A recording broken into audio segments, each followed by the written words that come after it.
नमस्कार, मी विवेक. मी इथे लडाखला आलो होतो. माझ्यासोबत एक 80 स्टुडंट्सचा ग्रुप आहे. त्यांच्यासोबत आम्ही इकडे आलो होतो. त्यांना मी घेऊन आलो होतो. इकडे लडाखमध्ये सगळीकडे प्रोटेस्ट चालू आहे.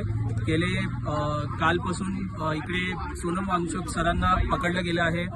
दिल्लीमध्ये त्यांच्यासोबत काही अजून त्यांचे 100 लोक आहेत, त्यांना तिकडे पकडले गेलेले आहे.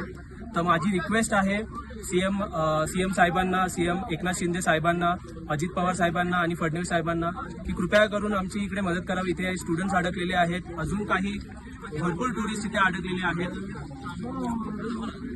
तर इकडनं लवकरात लवकर निघण्यासाठी आमची मदत ही तुमच्याकडे पुकार पोहोचवतोय आम्ही की आमची मदत करावी. इकडनं निघण्यासाठी आमची काहीतरी हेल्प करावी, कारण इकडनं 2 दिवसानंतर त्यांची फ्लाईट आहे आणि हे लोक कुठेच जायला देत नाहीये. इथे कॅम्प्स पण फुल होत आहेत. आता परत आम्ही त्या कॅम्प्समध्ये जाऊ नाही शकत आणि पुढे जी आमची बुकिंग आहे तिकडे आम्ही हे नाही करू शकत. तर इथे मधल्यामध्ये आमचा अडकल्यासारखं झालं आहे. तर गव्हर्नमेंटशी बोलून जर तुम्ही आमच्यासाठी काही हेल्प करू शकता तर खूप खूप खूप आणि खूप आपले मोठी हेल्प होईल.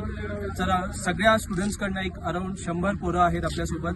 तर माझी रिक्वेस्ट आहे की प्लीज आपण काहीतरी महाराष्ट्रामधनं आपल्यासाठी इकडे मदत पोचावी. काहीतरी आपल्या गव्हर्नमेंटसोबत बोलून त्यांच्यासोबत आपल्या कनेक्ट करावं. धन्यवाद.